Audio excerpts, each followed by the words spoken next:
हम अपने भारतवासियों को अगर हम परम सुखी करना चाहते हैं, तो केवल वस्तु और व्यवस्था से नहीं कर सकते। उनका बौद्धिक स्तर सुधरना चाहिए। आज हमारे समाज का बौद्धिक स्तर गिरता चला जा रहा है। बहुत चिंता का विषय है। हम सुविधाएं दे देंगे, हम विविध प्रकार की भोग सामग्रियां दे देंगे, लेकिन उनके हृदय की जो मलिनता है, जो हिंसात्मक वृत्ति है, जो अपवित्र बुद्धि है, ये जब तक ठीक नहीं होगी, तब तक हमारा देश धार्मिक देश है। हमारे यहाँ धर्म की प्रधानता है। तो इसी बात को बार-बार हम सबसे निवेदन करते हैं कि ये जो हमारी नई पीढ़ी है, इसी से हमारे राष्ट्र की रक्षा करने वाले प्रकट होते हैं। जो विद्यार्थी जन हैं, उन्हीं में कोई एमएलए बनता है, उन्हीं में कोई सांसद बनता है, उन्हीं में कोई मुख्यमंत्री बनता है, उन्हीं में कोई राष्ट्रपति या प्रधानमंत्री उन्हीं में अपने लोग भी सब थे। अब हमारी शिक्षा केवल आधुनिकता का स्वरूप लेती जाए और व्यभिचार प्रवृत्ति, व्यसन प्रवृत्ति, हिंसा प्रवृत्ति, ये नई पीढ़ी में देखकर बहुत असंतोष हृदय में होता है। इसीलिए कितनी भी शरीर में पीड़ा हो, हम प्रयास करते हैं जितने से जितने सामने हमारे भगवत स्वरूप जन आते हैं, पहले बुद्धि शुद्ध होनी चाहिए। मय्येव मन आदत्स्व मयि बुद्धिम निवेशय, तो निवशिष्यति मय्येव अत ऊर्ध्वम न संशया, तू मेरे में ही निवास करेगा, अर्थात भगवदानंद में। अविनाशी जीव कभी भोग विलास में तृप्त हो ही नहीं सकता। हम अगर अपने राष्ट्र की विशेष सेवा, तो हमारे धर्म का परिचय, जैसे आप जन करते हैं, धर्म का हमारा क्या स्वरूप है, हमारे जीवन का लक्ष्य क्या है। हमें जितना राम जी प्रिय हैं, कृष्ण जी प्रिय हैं, उतने ही भारत देश हमारे लिए प्रिय है। जैसे राम भक्त, कृष्ण भक्त, वैसे हमारे भारत देश का हर जन जन हमारा आदरणीय और पूजनीय। पर अब जो मानसिकताएं बन रही हैं, वो हमारे धर्म और हमारे देश के लिए लाभदायक नहीं होंगी। व्यसन का इतना बढ़ता स्वरूप, व्यभिचार का इतना बढ़ता स्वरूप, हिंसा का इतना बढ़ता स्वरूप, ये बहुत ही विपत्तिजनक है। अगर ये बढ़ता रहा, तो हम विविध प्रकार की सुख सुविधाएं देने पर भी अपने देशवासियों को सुखी नहीं कर पाएंगे, क्योंकि सुख का स्वरूप विचार से होता है। सुख और दुख की स्थिति सत्य नहीं है, आगमा पाइनो अनित्यास, लेकिन हमारा विचार, और विचार हमारा गंदा हो रहा है।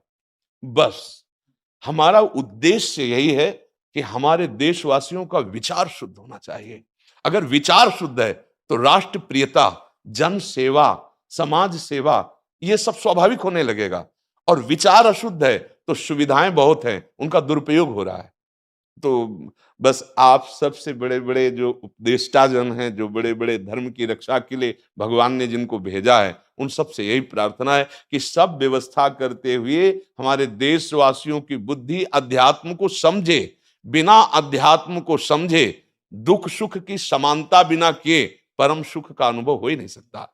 इस मायाकृत भोग पदार्थों को भगवान ने दुख योनया कहा है। मानो एक बोर्ड लगा दिया, दुखालयम अशाश्वतम। और हम सब यही चाहते हैं कि लौकिक भोगों को भोगने से ही हमारा राष्ट्र सुखी हो जाएगा या हम सुखी हो जाएंगे। नहीं, लौकिक भोगों को पूजन सामग्री बना करके और साध्य सच्चिदानंद प्रभु को रखा जाए, तो आनंद की उमंगन हो जाएगी। बहुत सुंदर मानव जीवन का स्वरूप है, जिसे देव दुर्लभ कहा गया। दुर्लभो मानुषो देहो, लेकिन क्या दुर्लभता शब्द स्पर्श रूप रस गंध इन्हीं विषय के भोगने की या इन्हीं सुविधाओं के लिए दुर्लभ कहा गया? दुर्लभ है किसी सच्चिदानंद सुख के लिए। और उस सुख को तो हम भूले हुए, एकदम बहते हुए शब्द स्पर्श रूप रसगंध के प्रवाह में चले जा रहे हैं, और इसी को सौभाग्य समझ रहे हैं कि हमें सुख प्राप्त हो रहा है। नहीं, हम सबसे प्रार्थना करते हैं कि आप अपने धर्म को समझिए। आप अपने स्वा को जहां जहां स्थापित करते चले जा रहे हैं, आप उसे गंदा करते चले जा रहे हैं। मदिरा में, हिंसा में, द्यूत कीड़ा में, व्यभिचार में, इसे दोष नहीं समझा जा रहा आज। और हमारे शास्त्र और हमारा धर्म इसको निषेध करता है। कलयुग की स्थिति बताई गई है। छोटे छोटे बच्चे व्यसन करने में लग गए। आज स्कूली विद्यार्थी जिनको ब्रह्मचर्य से पुष्ट होना चाहिए, वो ब्रह्मचर्य नष्ट कर रहे हैं। ये बड़ा चिंता का विषय है।